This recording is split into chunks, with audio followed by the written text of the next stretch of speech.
E se eu te dissesse que você tem usado o versículo mais famoso sobre liberdade de um jeito completamente equivocado? João 8:32 aparece em camisetas, tatuagens e paredes de igrejas ao redor do mundo inteiro. E conhecereis a verdade vos libertará. Mas se você acredita que isso significa simplesmente estudar mais a Bíblia, você está entendendo exatamente o oposto do que Jesus estava ensinando.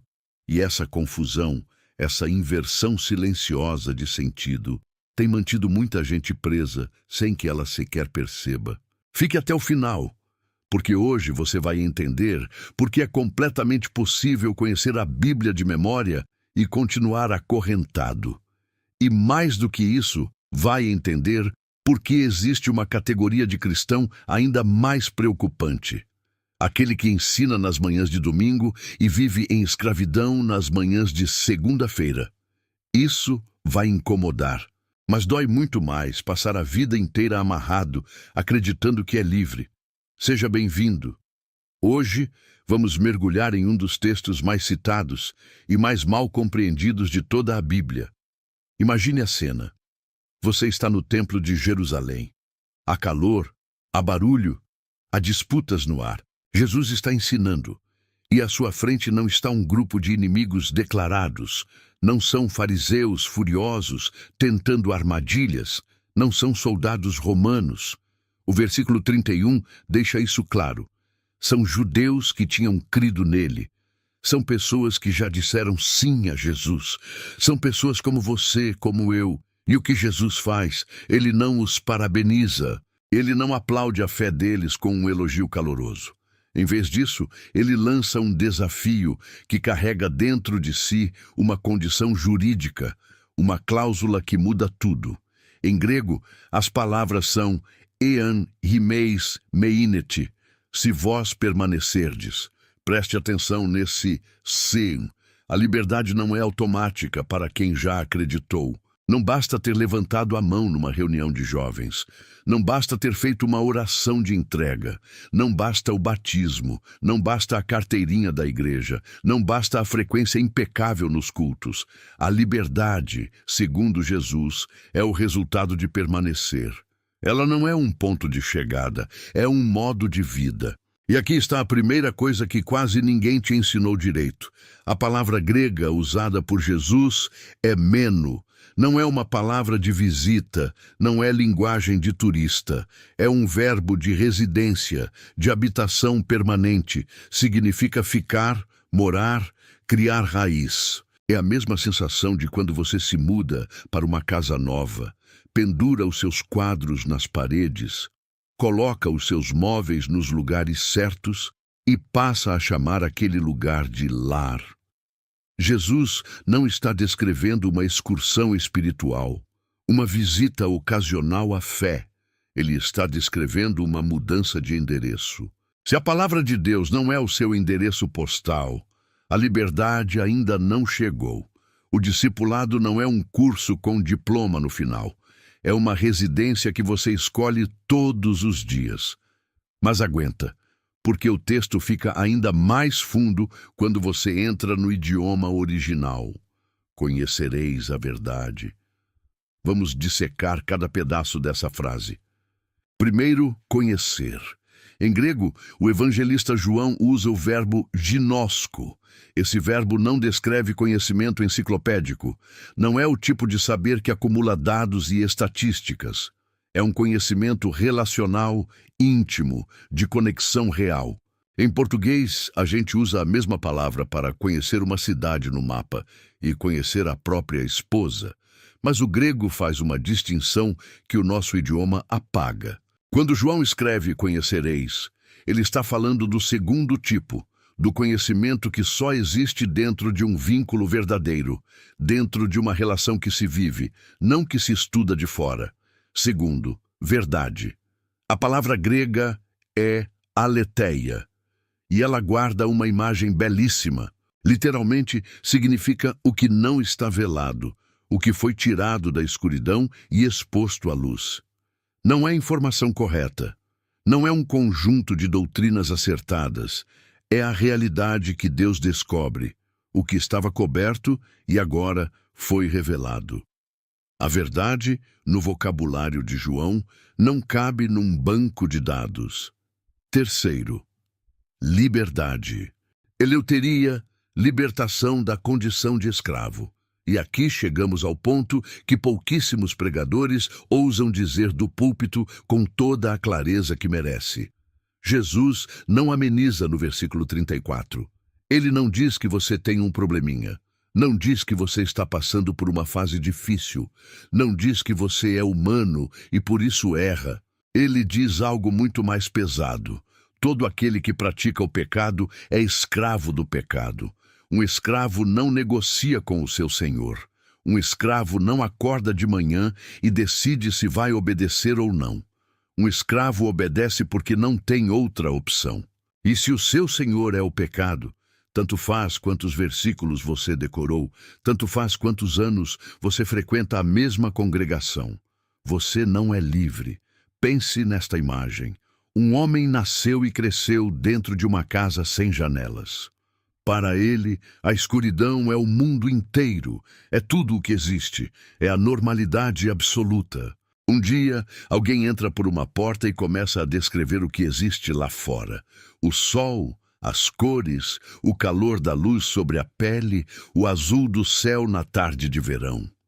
O homem é inteligente. O homem é aplicado.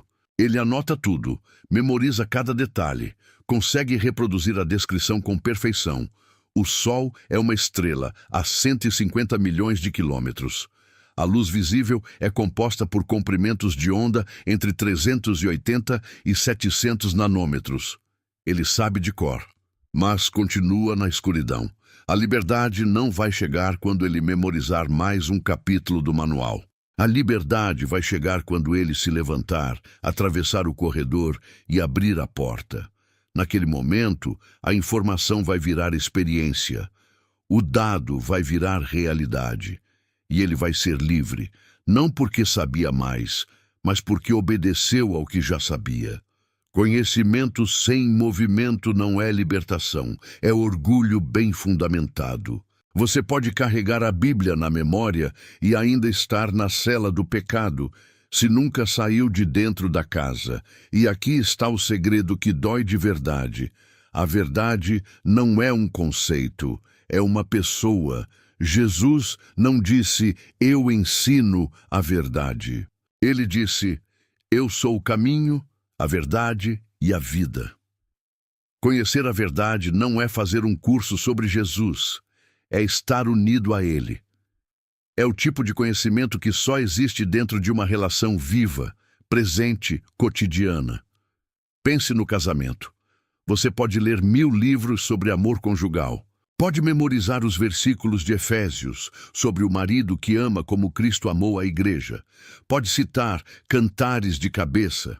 Pode dar palestras sobre relacionamentos saudáveis. Mas se você não passa tempo com a sua esposa, se você não a escuta de verdade, se você não serve a ela no dia a dia pequeno e sem glamour, se você não está presente nas coisas simples, você não a conhece. Você sabe sobre ela, o que é completamente diferente. Você a conhece quando permanece. Jesus não está pedindo mais teologia abstrata. Ele está pedindo mais obediência concreta. E agora vem a pergunta que vai ser incômoda para muitos. Por que há tantos cristãos que sabem tanto e vivem tão amarrados? Por que há líderes que ensinam com unção aparente no domingo e voltam para casa na segunda-feira, escravos dos mesmos vícios de sempre? Porque nós confundimos compreender com obedecer. Achamos que porque entendemos o versículo, somos livres. Mas entender não é obedecer. Saber não é permanecer. Estudar não é praticar. E o que é mais perigoso de tudo, o orgulho espiritual. Você pode ter um doutorado em teologia e viver em cativeiro. Pode recitar 100 versículos sem engasgar e estar preso ao mesmo padrão de pecado há décadas. O conhecimento sem obediência não é liberdade. É orgulho com verniz religioso. E o orgulho é uma das correntes mais difíceis de se enxergar, justamente porque ele se disfarça de virtude. Por isso Jesus não falou isso para os fariseus. Falou para os que já tinham crido, para os de dentro, porque o perigo maior não está do lado de fora da igreja, está nos corredores e nos bancos de dentro. Então, deixa eu te fazer a pergunta direta. Qual verdade você já conhece e ainda não está vivendo? Você já sabe que precisa perdoar aquela pessoa, mas continua carregando o peso da ofensa como se ele te protegesse de alguma coisa. Você já sabe que precisa confessar aquele pecado escondido, mas o mantém na escuridão porque confessá-lo parece mais ameaçador do que carregar. Você já sabe o que precisa mudar, mas continua esperando o próximo livro, o próximo sermão, a próxima revelação que finalmente vai te dar disposição para agir. A corrente não é falta de estudo, é falta de passos. A liberdade não vai vir do próximo livro que você terminar, vai vir do próximo passo de fé que você der. Tiago foi direto ao ponto: sede fazedores da palavra, e não somente ouvintes, enganando-vos a vós mesmos. Enganar-se é exatamente isso, saber e não fazer, e achar que saber já é suficiente. Jesus prometeu algo maior do que liberdade parcial. Ele disse: se o Filho vos libertar, sereis verdadeiramente livres. Não livres com asterisco, não livres com prazo de validade, não livres sob condição, verdadeiramente livres. Mas essa liberdade pertence aos que permanecem, não aos que apenas sabem, aos que obedecem, não aos que apenas estudam, aos que praticam, não aos que apenas concordam, aos que fazem hoje, não aos que planejam fazer um dia.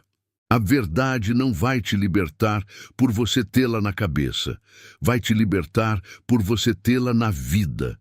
Se essa mensagem chegou até um lugar real dentro de você, eu te convido a fazer 3 coisas simples. A primeira é comentar a palavra liberdade. Só essa palavra é a sua forma de dizer em voz alta: eu também quero viver o que já sei. A segunda é compartilhar esse vídeo com alguém que você sabe que precisa ouvir isso.